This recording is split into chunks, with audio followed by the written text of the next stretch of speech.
Bom, então bom dia. Acho que conseguem ouvir bem. Sim? Ok.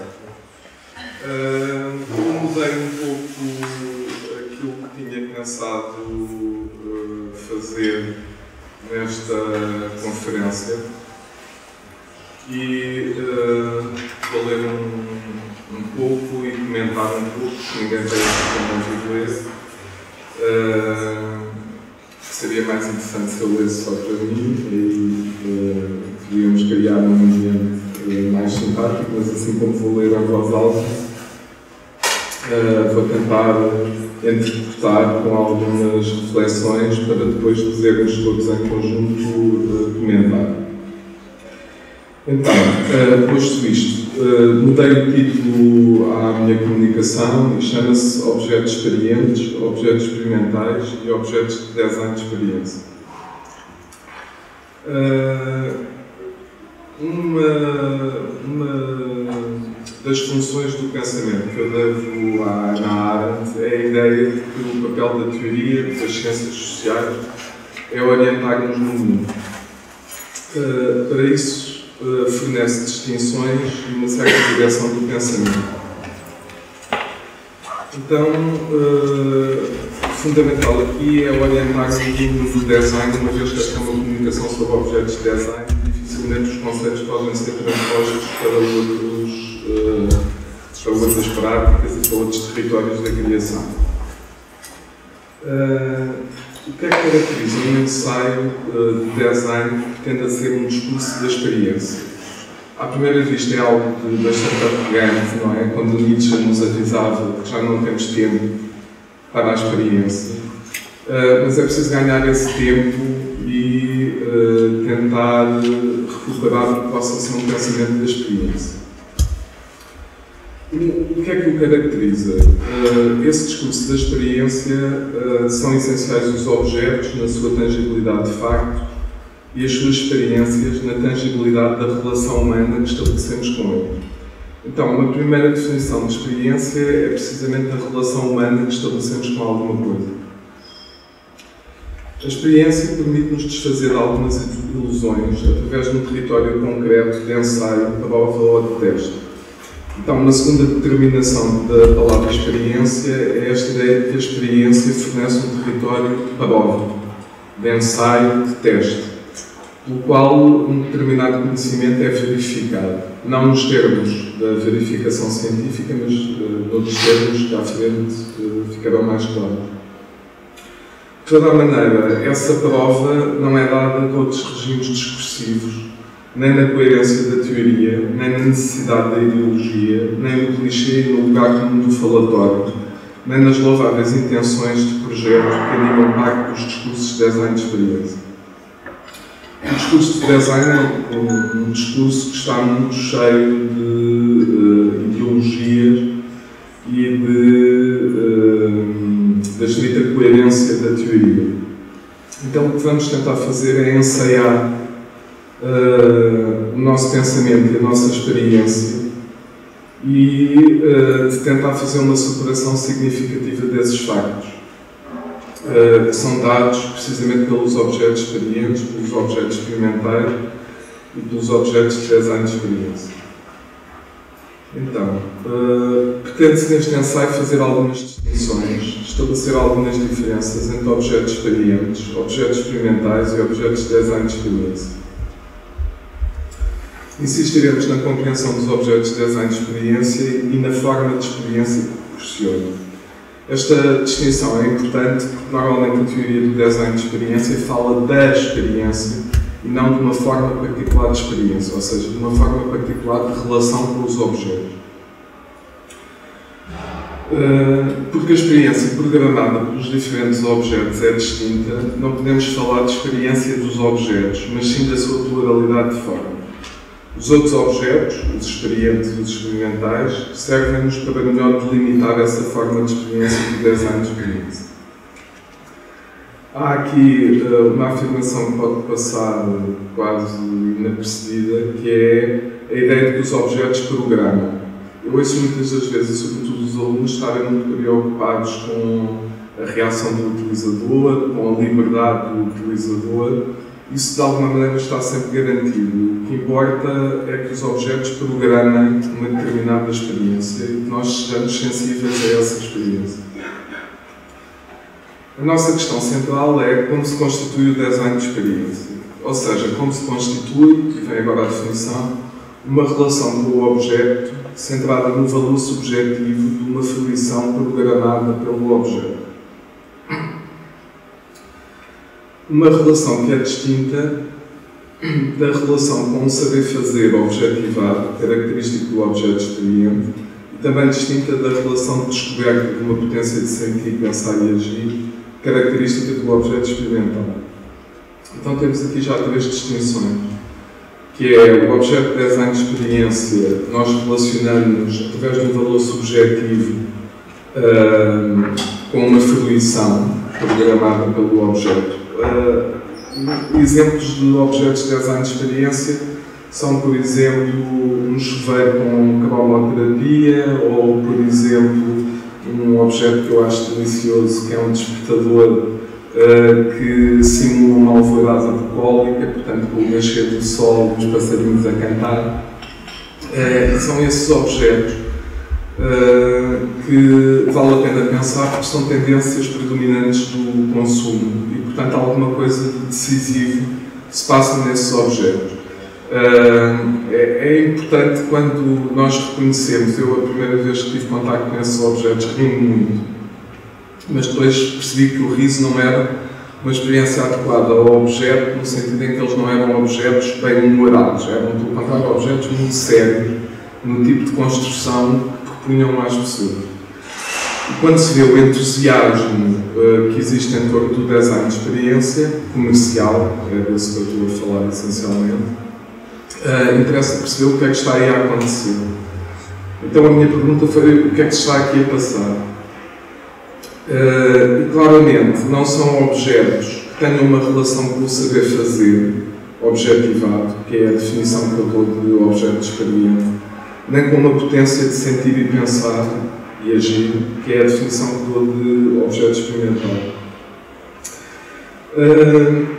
Assim, o objeto experiente faz saber fazer. É uma ideia muito importante, esta ideia de que o objeto experiente instrui a nossa relação com ele e, portanto, faz saber fazer. O objeto experimental faz descobrir outras formas de sentir, pensar e agir, e o objeto de design de experiência, na sua prática predominante, faz fluir um acontecimento programado. Dizemos que o objeto faz, ou seja, que os diferentes objetos participam da programação de diferentes experiências. Estamos, pois, no âmbito de uma pragmática dos objetos, da experiência programada nos objetos. A teoria crítica do design do produto não pode prescindir de uma teoria pragmática dos objetos. Assiste-se hoje num deslocar da teoria crítica para o design, para o designer, hipótese que eu recuso, porque fundamentalmente o design tem que estar nos seus objetos. E isto é um pressuposto meu e um pressuposto que vai explicar aquilo que eu tento aqui pensar. É como se na medicina passássemos a falar dos médicos e não da prática da medicina. Eu percebo que seja importante algumas das discussões em torno do design e dos designers, mas continuo a achar que é mais importante a discussão dos objetos. Uma parte dessa teoria é dedicada a compreender os artifícios da experiência. Como é que as construções programam uma determinada experiência? Ou ainda, como as manifestações dos objetos se exprimem em nós. Esta questão é fundamental e a melhor imagem que eu conheço vem de um senhor da física, que agora tão presente que tinha o nome, me esqueci do nome, não tinha anotado, que é a ideia de que os objetos devem ser pensados como hélices. Ou seja, um objeto é a relação com o seu exterior e não o objeto como uma forma que é isolada da relação com o exterior. Portanto, esta metáfora do objeto hélice é uma metáfora muito importante para compreender o que é um bom objeto, no sentido em que um objeto estabelece uma relação com o exterior. um bom objeto do ponto de vista da experiência, como é óbvio. Isso significa que não estamos naquele domínio muito caro aos designers de discutir as condições internas de resolução do objeto, mas sim as manifestações do objeto, ou seja, a relação que o objeto estabelece com as pessoas. É esse domínio das manifestações dos objetos que temos de compreender. E entendam manifestações no sentido mais alargado, ou seja, como é que um objeto se exprime numa pessoa. É este o problema da manifestação. E, portanto, não é o problema da semiologia, dos signos visuais, não é o problema da ergonomia, é pensarmos concretamente as manifestações dos objetos na nossa vida. A experiência dos objetos é relacional, relação entre objeto e pessoa. Existem muitas formas de pensar essa relação, distanciamos de duas. A que privilegia a subjetividade das pessoas e a que privilegia a objetividade dos objetos. No primeiro caso, privilegia-se uma experiência privada e individual. Procura-se a experiência na delimitação das formas de projeção da pessoa sobre o objeto, ou então na apropriação individual e privada dos objetos pelas pessoas. É um discurso muito frequente hoje no design, que é o discurso das biografias dos objetos, que é qual é o valor do objeto para uma pessoa individual. E eu não creio que isso esteja ao alcance do design a programar. Acho que é um equívoco. O que o design pode programar é uma experiência que é suficientemente comum e partilhada. No extremo oposto, o objeto é reduzido à sua objetividade. O objeto nu despido da sua cultura, que é a maior parte do discurso científico do design, que precisamente encara o objeto como uma determinada forma e não como um objeto conformado por uma cultura, o que é bastante diferente. Compreender a experiência é, antes de mais, compreender a relação de expressão do objeto nas pessoas. Walter Benjamin, contrapondo a experiência à objetivação científica, dá-nos indicações. Diz ele, não somos nós que entramos nos objetos, mas é o objeto que entra na nossa vida. É este olhar. Como é que o objeto entra na nossa vida? Vou salvar aqui um pouco, já estamos um pouco atrasados. Então, o que é um objeto experiente? Existem, como indica Brian Lawson, muitos níveis do problema de design. Isto é, aspectos do objeto que são o foco do design e que, do nosso ponto de vista, podem ser objeto de experiência. Um objeto pode-se revelar experiente em cada um desses níveis. Práticas operativas, práticas visuais operativas, práticas visuais, práticas de memória, etc. O que há de comum a essas diferentes práticas é uma relação com o saber fazer no objeto experiente. O que é que isso significa? Comecemos já por dizer que saber fazer não é exclusivamente operativo, não é um fazer operativo. Refere-se a todos os modos de relação de fazer com um objeto. Assim, há um saber fazer do utensílio, como há do souvenir, por exemplo. Mas este saber fazer está do lado da pessoa, do utilizador e do consumidor. Não é o saber fazer do design. Ou melhor, é a maneira como o saber fazer do design se liga a esse outro saber fazer através dos objetos. Mas circunscrevemos aqui aos objetos utilitários. A experiência, numa das suas perspectivas, é um modo de conhecimento. Um modo de conhecimento eminentemente prático. Desta definição preliminar podem ser extraídas algumas questões. Uma questão possível é que conhecimento está depositado nos objetos e que através deles se comunica. E que conhecimento distingue o objeto experiente do experimental e do design de experiência. Outra questão possível é que práticas distinguem o design de experiência da experimentação ou da experiência. A experiência, então, é esse conhecimento eminentemente prático que, acumulado, faz de alguns objetos experientes. Quais são eles? Não nos referimos aos objetos mais ou menos especializados que servem, claro, de pedra de toque. Portanto, não é de objetos especializados que vamos falar. Referimos a outro tipo de objetos experientes, não tanto por se destinarem apenas ao uso de uma mão habilmente formada, mas porque habilitam a mão, o corpo e, por vezes, a consciência de um conhecimento, um saber fazer integrado num objeto. Referimos, por exemplo, às facas de cozinha Wusthof. Vocês podem encontrar no site da empresa a descrição pormenorizada de como é que são feitas as facas e a relação permanente com o modo de cortar. Portanto, não é uma descrição, é isso que tem que ver com o saber fazer, é essa relação entre um objeto e uma prática, e não a caracterização do objeto em si. O que acontece no uso dessas facas de cozinha? Quem as usa experimenta um utensílio transformado em instrumento de precisão. O que é um instrumento de precisão? Em rigor, é um objeto que subtilmente prolonga a percepção e orienta a operação. As facas Wüsthof são um exemplo que deve mais à sua longa tradição craft da empresa tem 200 anos, isto é, uma forma de conhecimento acumulado da interação com o objeto, sendo que é um objeto produzido por manufatura. A genealogia dos objetos demonstra que sob áreas de produção mais ou menos bem delimitadas há comunicação entre essas áreas. Esta questão é importante porque para nos orientarmos no mundo é essencial estabelecer algumas distinções. Distinção entre um objeto craft, um objeto industrial, uma obra de arte, mas não significa que as áreas não comuniquem subterraneamente entre si. Mas há distinções fortes entre eles.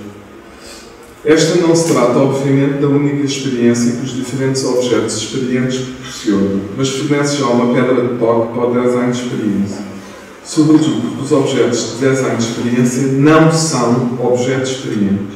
A relação que estabelecem connosco é de outra ordem. Escolhemos falar de utensílios para caracterizar um objeto experiente, porque há uma relação entre os objetos experientes e a vida dos instrumentos. A razoabilidade do bom senso na vida cotidiana estabelece relações e ponderações úteis com os objetos.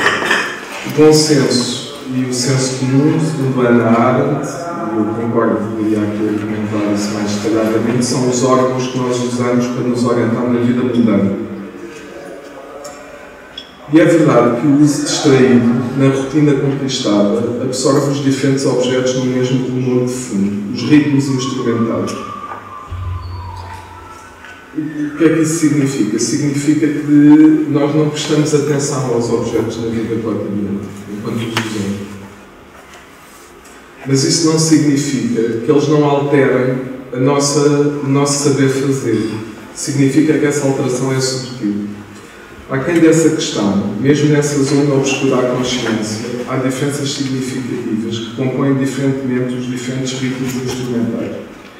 É por isso que, muito fundamentalmente, se distingue os interfaces fluidos da Apple dos da Microsoft, ou a adequação do esquema de cores aos esquemas sensoriomotores na intuitiva calculadora de Dieter Rams. Desta região da experiência dos objetos não serão alguns designers fundamentalmente mais conscientes do que o utilizador. É próprio da compreensão e imaginação, por exemplo, de um Dieter Rams e de outros funcionalistas, mergulhar nessa zona obscura da nossa relação com os objetos e marcar-lhe através dos seus objetos um outro ritmo quase imperceptível. Mas esse quase imperceptível habilita-nos de um saber fazer. Os problemas de construção do objeto experiente distinguem-se de uma determinada forma. Quais são essas características? A construção é centrada no objeto e na sua cultura, ou seja, na relação com as formas de vida que o acompanham de forma mais ou menos estabilizada. O que significa que a margem de diferenciação dos objetos pela autoria, pela estilização, etc., é muito limitada. É centrado na resolução dos problemas que condicionam o saber fazer programado nos objetos, o que significa fundamentalmente a identificação dos melhoramentos a fazer em relação a esse saber fazer. Ou seja, o problema fundamental do design que se coloca aí é uma melhoria do objeto, não é tanto uma diferenciação por melhoria, mas não é uma diferenciação de outra ordem. Está centrado num objeto e na sua cultura, a construção, melhoria de quê? Melhoria do saber fazer através do objeto. É isso. Está centrado no objeto e na sua cultura, a construção compõe-se de constratos muito sedimentados no objeto. Sejam eles a tradição, isto é, uma história por vezes progressiva do objeto, ou o hábito, ou o tipo e caráter do objeto. E, portanto, são objetos estáveis do ponto de vista da história, dos hábitos e do caráter do objeto. Se uma das coisas, quando se ouve o Cisa Vieira falar, uma das coisas mais interessantes é que ele está sempre a falar do caráter do objeto, do caráter historicamente criado do objeto.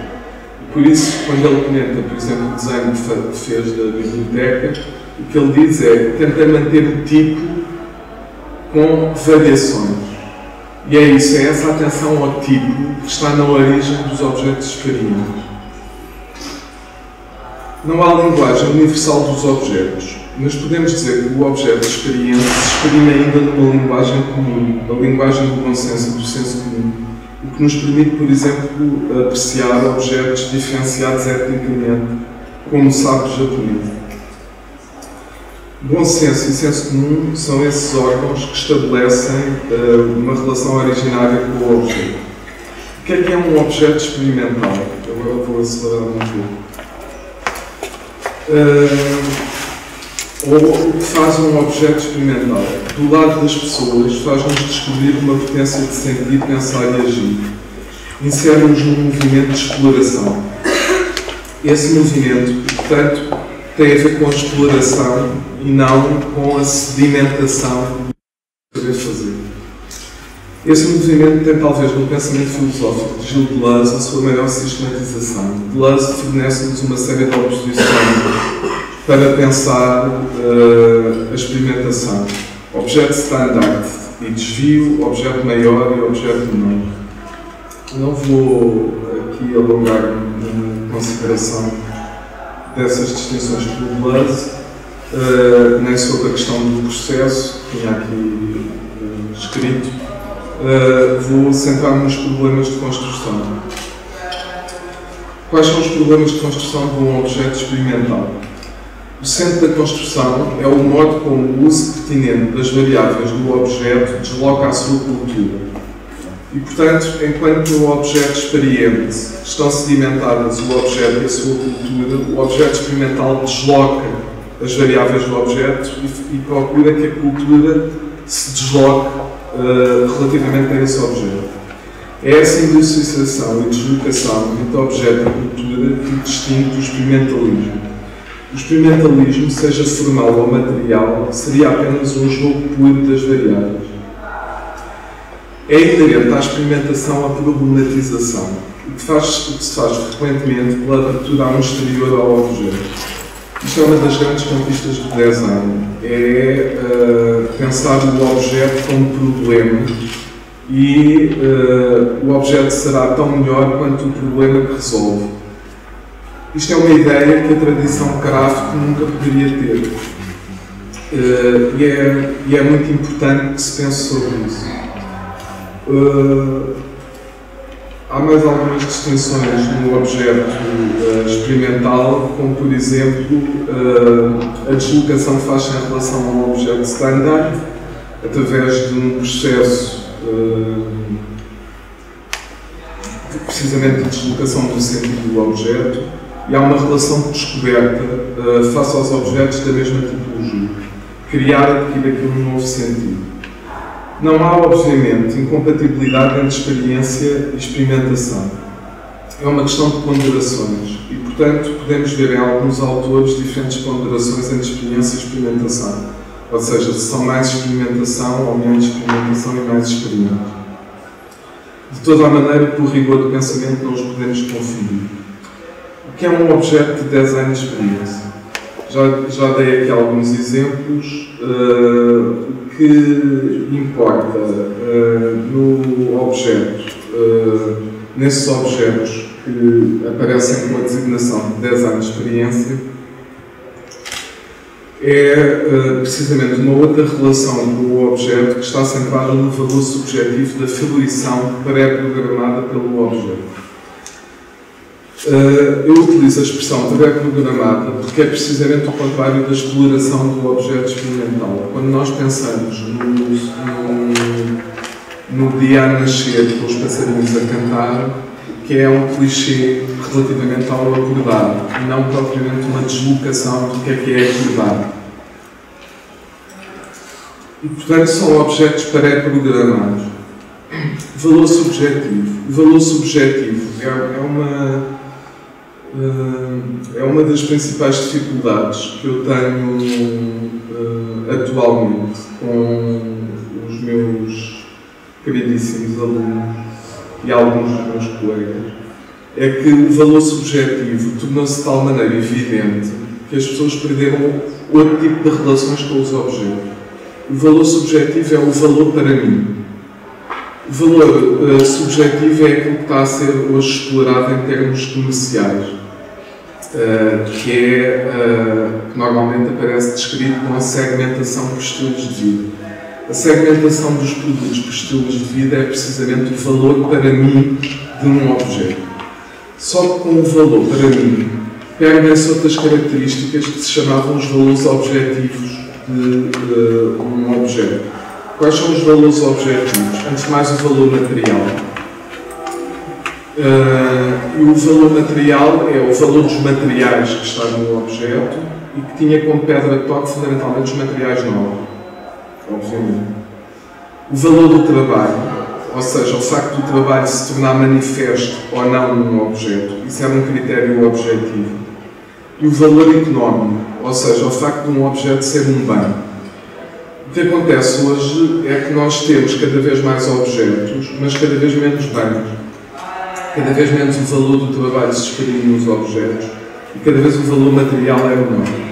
E, portanto, é como se existisse uma compensação, que é perdem-se os valores objetivos e ganham-se valores subjetivos. Isso pode ser libertador, mas também pode ser o extremo da alienação.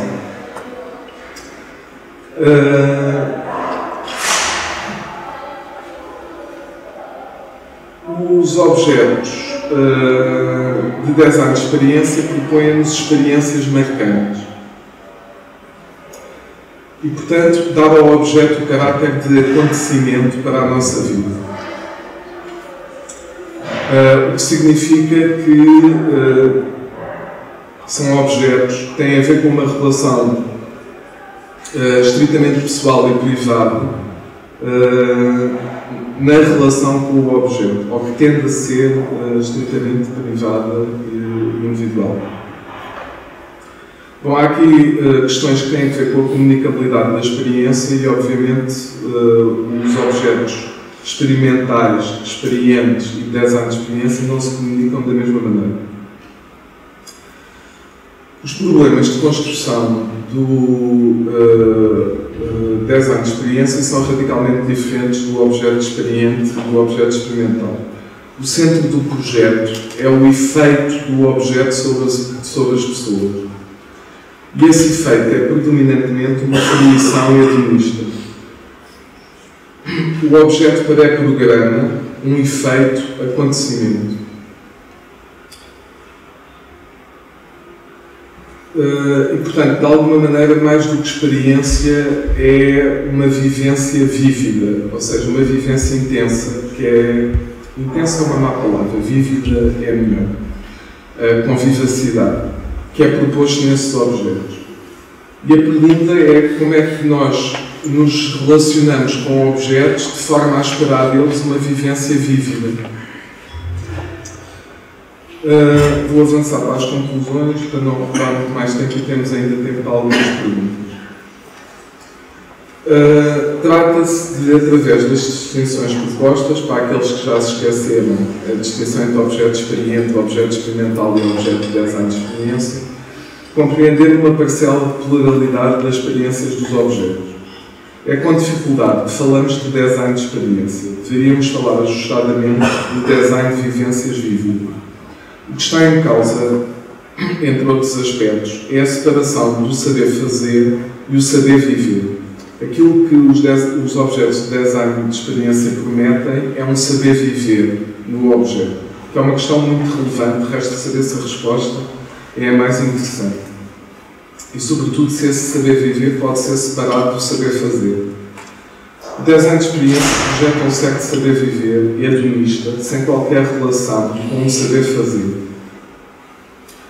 Mas a pluralidade dos objetos situa-nos numa experiência mais alargada da ordem das coisas. Uma das experiências fundamentais da cultura material é dada pela rica pluralidade dos seus objetos.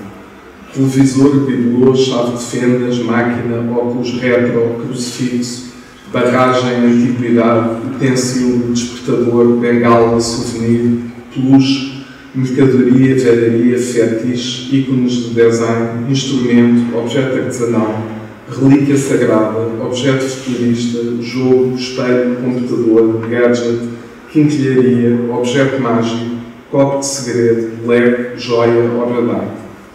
Chamamos a este conjunto não sistematizável a livre república dos objetos, ou seja, a rica pluralidade dos objetos, os seus diferentes tempos e lugares no mundo e também os seus diferentes valores.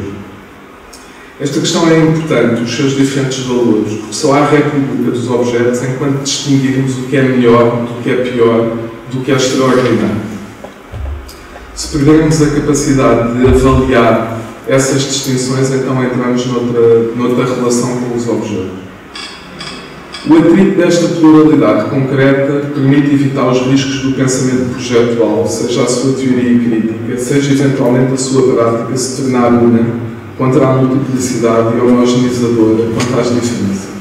Em suma, permite evitar o risco do pensamento projetual se tornar uma espécie de perspectiva de Deus, uma perspectiva fora do mundo, mas projetada sobre o mundo.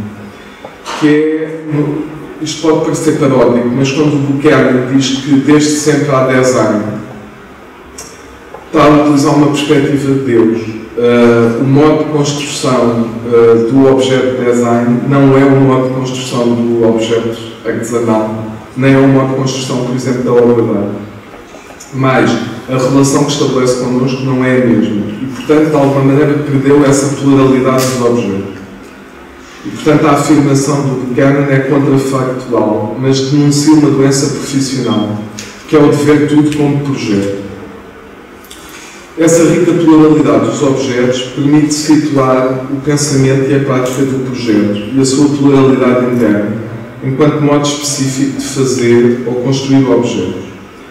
A perda de experiência da livre república dos objetos, que ainda é a ordem das coisas no mundo, é indissociável de alguns riscos que passamos a enumerar. Os principais riscos são a democracia dos objetos, e vou dizer o que é que isso significa, eu sou um democrata, aviso já, o risco de uma nova barbárie e, por fim, ou seja, quando digo que sou um democrata, não há incompatibilidade entre a democracia dos objetos e a república dos objetos. Mas há tendências que destroem a república dos objetos e que são inerentes à democracia dos objetos. O risco de uma nova barbárie e, por fim, o risco das doenças profissionais do design.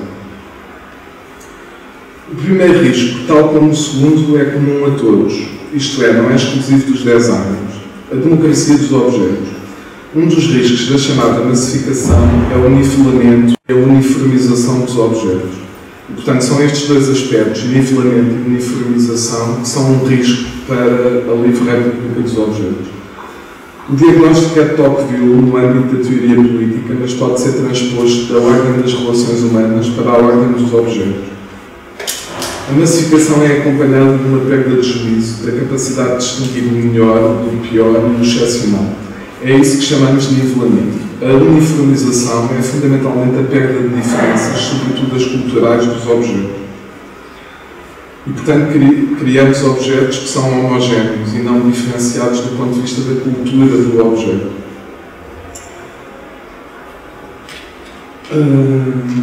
O que é a nova barbárie? A nova barbárie é a pura perda da cultura do objeto. A par da ignorância, o perigo são a arrogância projetual e o cinismo. Por fim, as doenças profissionais do design. As doenças profissionais são deformações adquiridas no exercício da profissão, mas que implicam ou podem implicar uma perda de plasticidade aos objetos e ao mundo.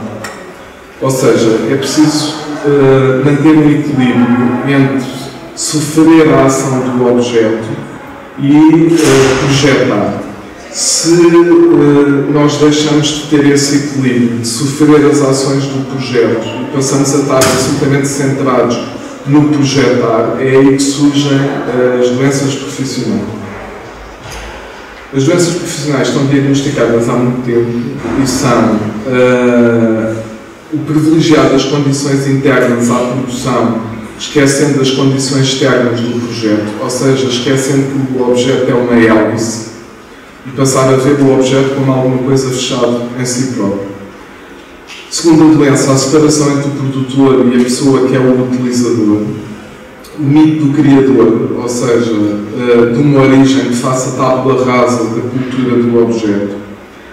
Do ponto de vista dos meios, é a armadilha icónica, aquilo que é possível no design e visual, a redução das qualidades visuais da experiência. E a última é um ativismo impotente, ou seja, um gesticular excessivo que corresponde a uma ineficácia da ação humana. Porquê falar das doenças profissionais? Porque é possível alternativas do design, e o design é isso. No seu estado atual, o design é, numa das suas facetas, um campo de problematização dos objetos. Significa isso que o design será tão significativo quanto o problema que procura resolver. E é isso hoje o critério do design, de algum modo. A importância de um objeto será a importância do problema que ele resolve. Portanto, a questão é que alternativas interiores ao design de experiência podem ativamente ser criadas. A privatização dos objetos em estilos de vida, muito diferentes da propriedade privada desses objetos, atinge com o design de experiência, na sua forma determinante, um estado de solipsismo do objeto. O solipsismo dos objetos é uma forma extrema de alienação em relação ao mundo. O valor para mim, mesmo que ele agrade à comunidade no segmento do mercado, em nada altera o lugar do objeto no mundo, o meu lugar no mundo e ainda menos o estado do mundo. Era isto basicamente que eu tinha para vos dizer. Vamos às questões, se existirem. Espero que sim.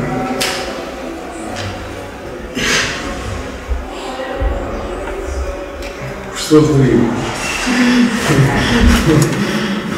Eu tenho algumas questões, mas eu estava aqui a pensar que isto está mais ou menos escalonado para as pessoas falarem meia hora, são 11h20. Eu não sei se não seria melhor, talvez, ficar as questões no final, porque senão as pessoas vão começar todas a muito atrasado. Não sei, mas isso está tudo em consideração. O que eu acho é que... Começávamos só às 11 e depois outra às 11h30. Se começamos a conversar, tem às 11h30. Não, mas a Isabel Barahona pergunta se é muito rápido. É uma coisa completamente diferente da tua. A ideia é essa, já agora. Não sei, Fernando, o que é que te parece?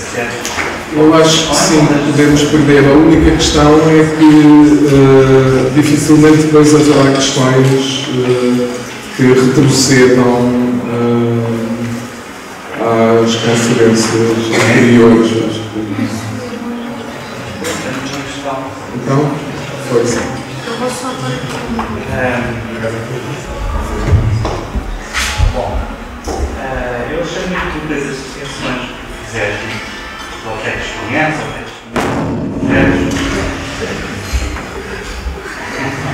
objetos de design de experiência. E por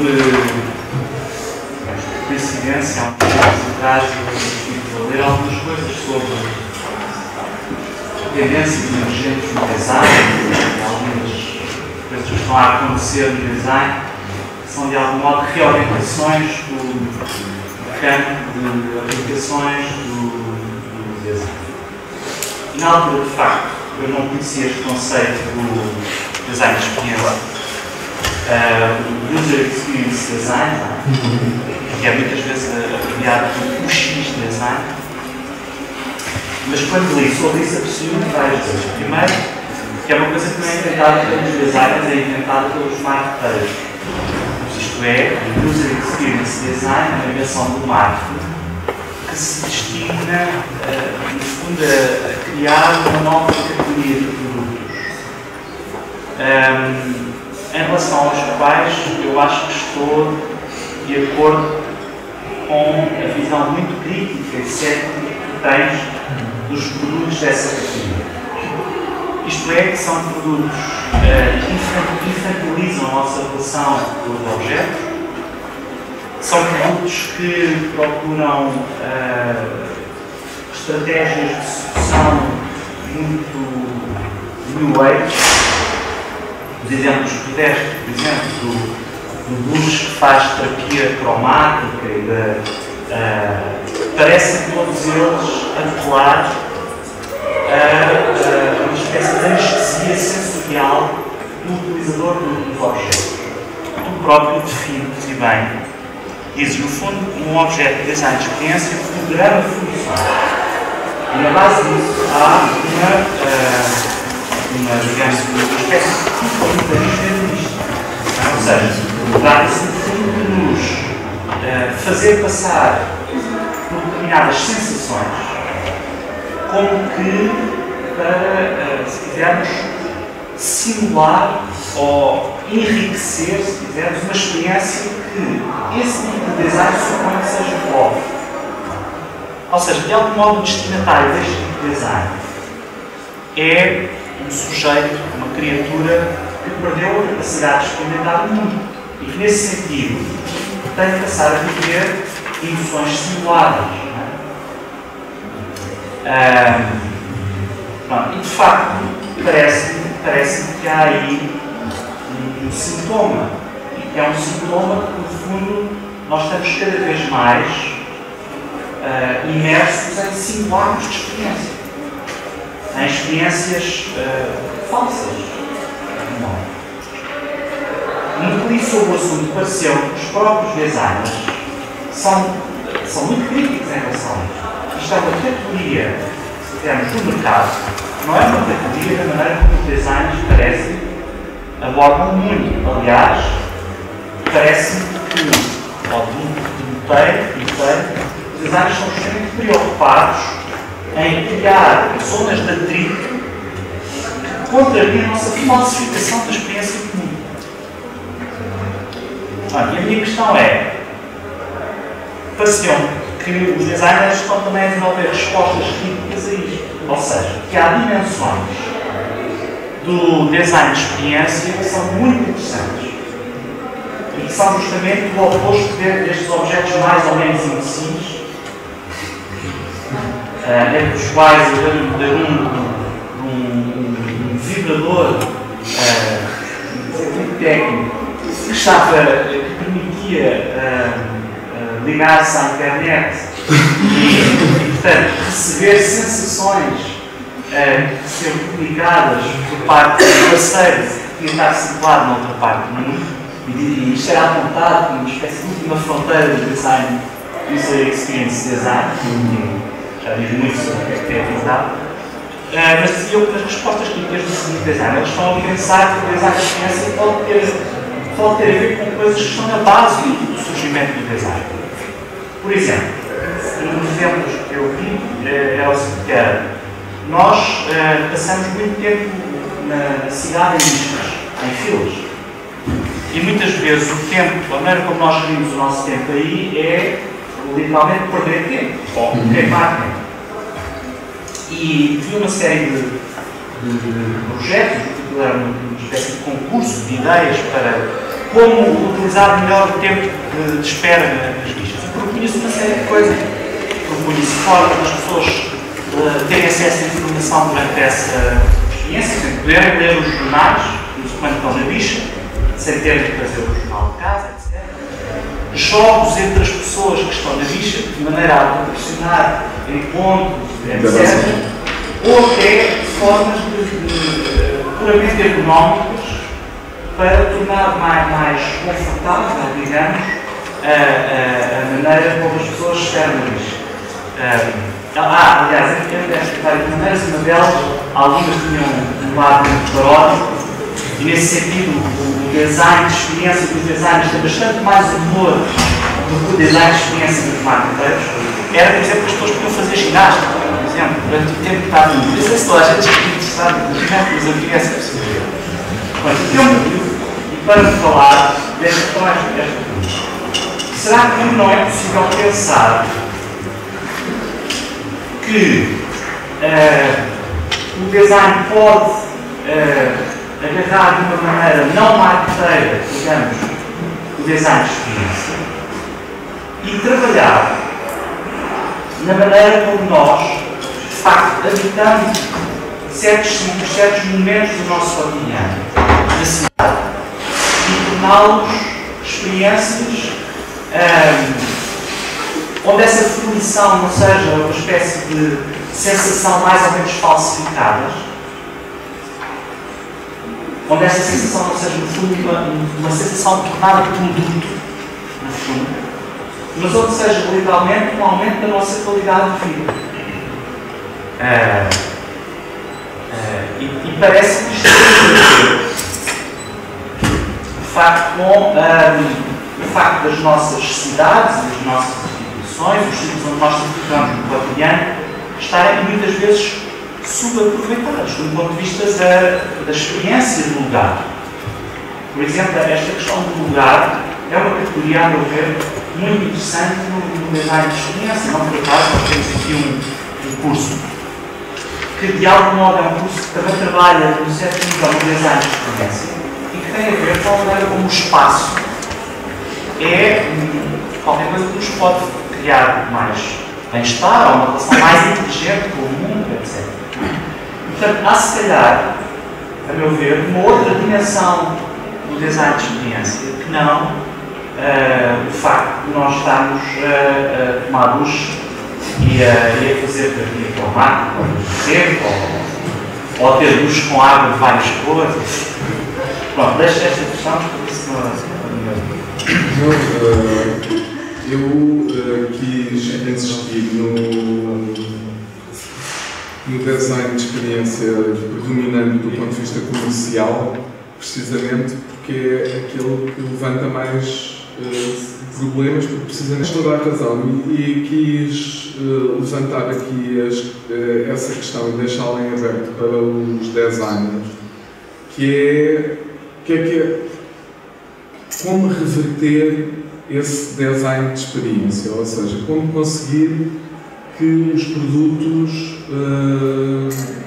embora possam ter uma relação com a pessoa, sirvam como uma exploração dessa relação e não como um empobrecimento, ou como tu utilizas a expressão sensações singulares. No fundo, joga-se aí a possibilidade. Agora, há algumas questões que têm a ver a maneira como os próprios designers, alguns como Mark Assensal e outros, pegam no design de experiência comercial, que é mesmo como se desses produtos viesse uma espécie de humanização da nossa relação com os objetos e, portanto, há aí uma espécie de salvação. Eu tenho duas dúvidas. Primeiro, é pensar o lugar do humano, em que medida é que os objetos nos ajudam a pensar esse lugar do humano. E a segunda dúvida é a resposta que o design de experiência dá a isso. Precisamente, o humano não é o hedonista. E esse lugar é o lugar de que fugiu boa parte do pensamento crítico dos últimos 100 anos, se não mais, que é precisamente o lugar, é um lugar por um lado de solipsismo e por outro lado um lugar que já só encontra o critério de relação com os objetos no valor que as pessoas atribuem aos objetos. E é isso que eu acho muito sintomático do que está a acontecer e que confio nos designers incluídos desta escola que explorem outro tipo de relações com os objetos que permitam reverter esta lógica que está a tornar-se predominante. Portanto, era mais por aí. Tens razão, se calhar eu apresentei o traço mais negro do design de experiência e podia ter aberto para outro tipo de soluções. Mais alguma questão? Nós estamos a mostrar que eu já agradecer a confiança que deposito nos lugares. Não é exercício, é mesmo confiança. Muito daquilo que eu vi são temas e até conclusões pelas quais me identifico. Há aqui uma consideração que fazes como valor daquela Sim. que é sobretudo a ver com a discussão de design e a discussão do objeto. Em que dizes que o design deve ter o objeto, mas menos do design propriamente. Para quem é resgate dessa responsabilidade? Eu acho que percebo a tua pergunta. A questão, para mim, é fundamental discutir-se o designer, mas fundamentalmente, se considerarmos design de produto stricto sensu, para mim o design tem que estar no objeto. Ou seja, é a resolução que tu trazes através de um objeto. Se encararmos no sentido restritivo o produto, que é o que eu estou a fazer. E o que me parece muitas das vezes nessa discussão, sobretudo do design, é que há uma espécie de... mas não tenho ideias muito firmadas sobre o assunto, mas há uma espécie de virar sobre si o discurso, quando precisamente a produção de produtos é aquilo que abre o design no mundo. É isso que há. E o risco de falar excessivamente do design e dos designers é que começarmos a ter um discurso que é para dentro. E portanto, isso eu acho, mas diria a mesma coisa de artes plásticas, ou seja, a discussão tem que estar no objeto. Eu acho que se essa discussão for feita pelos designers, essa pode ser uma das maneiras de ultrapassar os constrangimentos que podem identificar as características da informação e quando coloca de forma que se ultrapassa estes estados de coisas, parece-me claramente que poderá passar exatamente pelos designers se preocuparem mais com o design propriamente dito e com o objeto.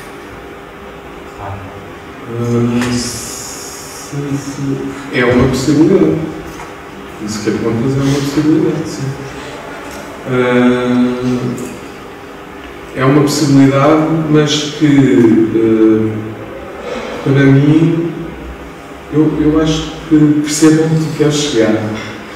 Só que há aí uma questão que é pensar quais são os meios de ação do design. E é obviamente que os meios de ação estão constantemente em discussão e podem ser vividos. Até recentemente vi no trabalho de uma aluna uma relação muito interessante entre objeto e performance.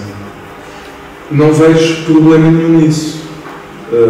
Acho que pode ser uma solução possível de pensar estas questões através de programar as práticas e não programar diretamente o objeto.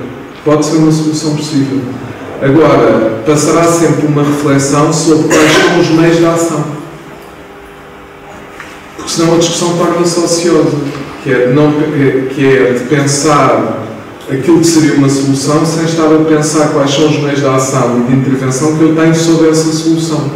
E acho que faz sentido, às vezes, ser mais modesto na discussão, mas claro que o papel das discussões é fundamental e aquilo que eu tento fazer nas minhas aulas, que são claramente teóricas, é abrir um espaço de discussão para a ação. E, portanto, nesse sentido, não quero ser mal entendido de que as discussões do design são más. Aquilo que eu faço são discussões de design, não são práticas de design. Não foi isso que eu entendi da observação. É que, no fundo, entregar essa responsabilidade a terceiros, não a designers. Que eu entrego, eu entrego a responsabilidade aos designers. Obviamente, a discussão sobre. Exatamente, eu entrego essa discussão. A questão é, para mim, há uma frase do Valério, que é uma frase tirânica, que diz: só vale a pena conhecer o que podemos transformar.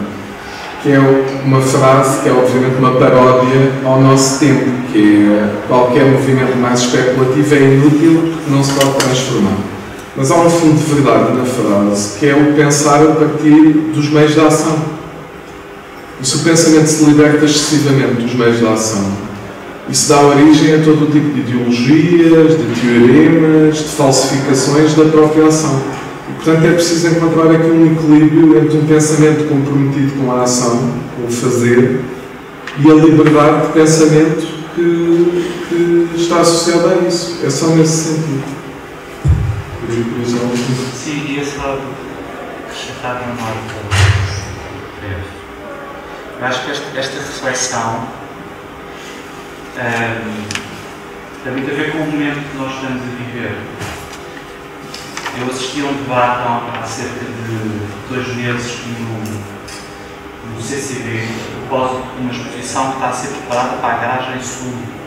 Não sei se conhecem esses espaços de exposições do CCB. Está a ser preparada por um ateliê de arquitetura e tem a ver com o momento atual da arquitetura em Portugal. Tem muitas similitudes com a discussão que nós estamos a ter e descreve-se de forma muito sintética. De repente, os arquitetos ficaram sem trabalho. Milhares deles, centenas deles, todos os grandes ateliês despediram muita gente. O mesmo tem estado a acontecer também no design. Eu não conheço assim tantos designers, mas os que eu conheço sei que há muita gente que está com muita dificuldade em encontrar o trabalho. Isto está a levar a que as pessoas dessas profissões de repente tenham de pensar que sejam obrigados a pensar, se calhar vai acontecer com muitas profissões e é bom que seja assim, que o seu papel típico ajudou-se. Se nós pensarmos que o papel típico de um designer seria produzir objetos da sociedade de consumo e que o papel típico de um arquiteto seria produzir casas e edifícios para os habitantes dessa sociedade de consumo, se isso entrou em colapso, essas pessoas vão ter de voltar aos fundamentos da sua disciplina. E nesse sentido eu estou muito de acordo, acho que estamos em sintonia, quando o Sérgio dizia há pouco, bom, de facto a discussão não é o objeto, será o objeto em si é um empecilho à discussão. O design é muito mais e é muito anterior a fazer objetos. Não é? E eu, há uns tempos, reli os textos do William Morris. Eu não sei se os alunos de design ainda continuam a ler esses textos. São textos profundamente comoventes sobre o que é o futuro do design. E que é um futuro que, portanto, o próprio design traiu e que se calhar vai ter de reencontrar forçado pela crise do capitalismo. É muito interessante que esta exposição da arquitetura que está a ser pensada, eu acho que inaugura agora no fim de março, por um jovem ateliê, que está a procurar mapear o que é que aconteceu aos arquitetos que deixaram de ter emprego. Deixaram de ter emprego, além dos estágios não remunerados ou mal remunerados em ateliês. Tiveram de fazer outras coisas. Por exemplo, tiveram de ir trabalhar para campos de refugiados no Médio Oriente. A pensar como é que aquela gente, por exemplo, pode ter água potável. Isto é um problema para arquitetos. Ou tiveram de ir pensar como é que se pode fazer permacultura, por exemplo, como forma de revitalização de uma aldeia no interior perdido de Espanha. E há arquitetos, alguns deles portugueses, que estão a fazer isto. E é muito interessante que o conceito-chave da exposição, tem tudo a ver com este parte, tem a ver, isto é enunciado pelo curador da exposição, diz que trata-se de pensar o social turn da arquitetura. Ou seja, o social turn, esta ideia de que há uma espécie de repente a arquitetura deixou de trabalhar na especulação imobiliária e passou a preocupar-se com problemas sociais. Como se ela fosse obrigada a descobrir aquilo que fundou a própria existência da arquitetura. Ou seja, que a arquitetura, tal como o design, tem a ver com criar funções sociais, criar um mundo habitável. E isto, para mim, apesar de ser, obviamente, um momento angustiante, e nós somos uma escola que temos responsabilidade de pensar o que é que estamos a formar e porque é que estamos a formar. E é angustiante, mas é ao mesmo tempo profundamente equilibrado. Isto significa, para alguém que é da área de filosofia, como é o meu caso, significa que, no fundo, o design e a arquitetura poderão retomar uma inspiração, se quisermos, eu não diria humanista, mas eu diria, não sei se chama social, se chama político, se chama até filosófica ou utópica, que tem a ver com construir uma sociedade melhor. E na verdade aquilo que tu estavas a apontar são louros que têm que ser combatidos, porque são desvios das funções primeiras do modo de pensar o mundo chamado design. É um engodo da sociedade bom, desculpem o 11h43, se calhar. Vou passar então. Não, eu estava a dar para eu encerrar o lugar. Então, há mais perguntas? Estou a fazer dois papéis, exatamente. É uma posição muito complicada.